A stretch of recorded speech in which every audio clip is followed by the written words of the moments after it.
like multiple decisions that you make. Oh my Because gosh.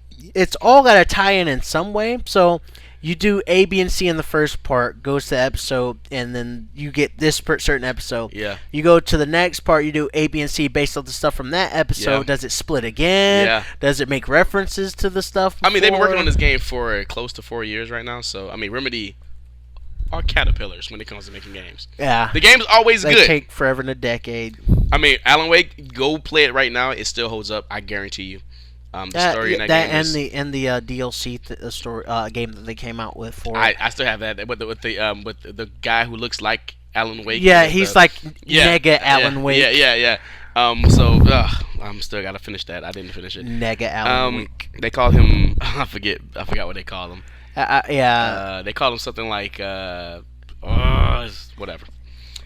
The Wollie Mopped Gaming episode number 45, sponsored by Oculto Occulto. tequila beer. So yeah, so Just add that in there. Occulto. Just like how I said, just Occulto. because I'm really getting the buzz off this. It's pretty decent. I like this beer. I like this beer. Lightweight. It's the tequila in it. Yeah. But tequila, I'm not a big tequila drinker, so that's one thing. So anyways, back to Quantum Break. So we saw a lot of it last year. Looked really good. I mean, there's a show and the game on it. And the show is in the game, and the game is in the show, and this is gonna be a long fucking game because like you can pause the show with the game and Yeah, it's gonna be so much. it's good.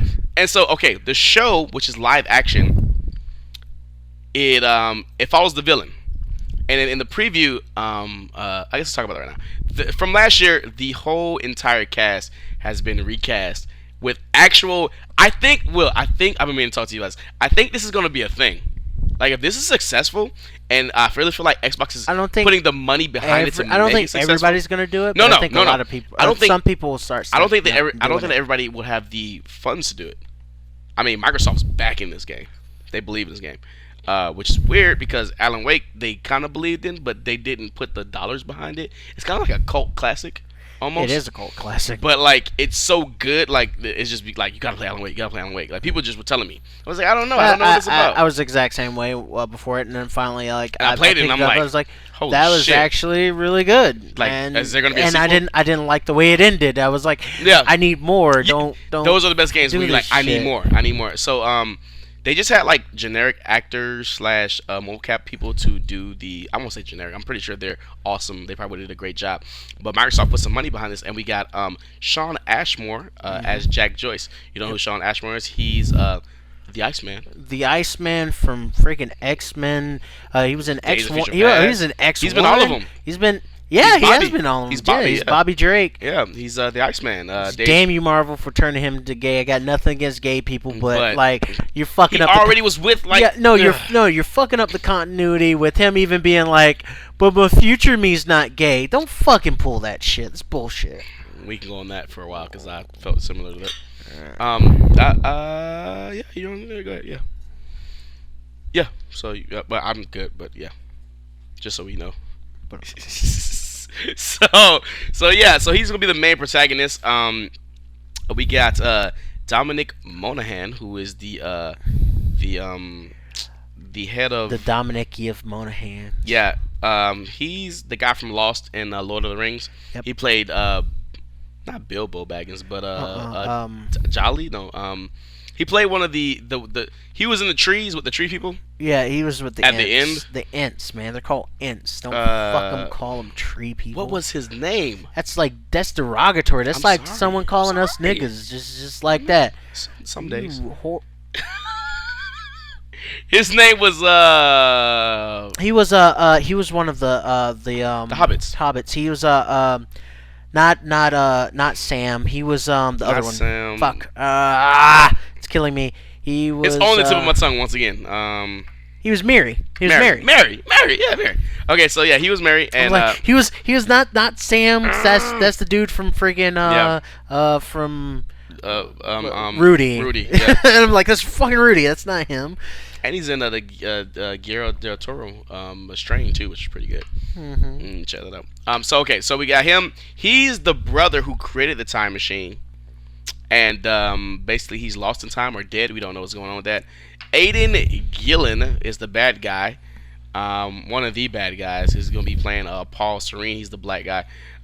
He's one of the guys from Game of Thrones. Lance Reddick from The Fringe and a bunch of other TV shows that didn't make it. He's going to be playing Marsh Hatch. Marshall Allam from is going to be playing Charlie Winscott from True Blood. If you guys watch the HBO show. Is there any other notables? I mean, there's a bunch of other people on here, but who was the big one? Who is the big one? Not Emily Burke. The bad guy. The bad guy. One of the bad guys is I think that's Aiden Grillen. He's from he's really big right now. He's on Game of Thrones. Yeah, he's one of the little somebody or something else. But basically, they got big name Hollywood actors and of the small screen and little and small screen and big screen to play these roles. So people are actually going to like look at them. And like there is a TV show aspect to this thing, so people are going to be like, "Well, what is this thing?" I feel like this is it's going to be them that you're seeing. Which the models, the only thing about the models that I saw during the trailer that really was like a little off-putting was the eyes. The eyes looked a little bit too. I gotta go back and look at cartoony for me. Like for something that's trying to be a little bit serious and stuff, they didn't look like. They looked a little bit too bright and too like cartoony for me. I gotta go back and check that out. For something that's supposed to be like a serious thing. That was just me, my own personal eye on it. Well, the way the TV show models and the game models look pretty similar. I mean, we're to the point now in the gaming HD era where like we can make these games look like the show.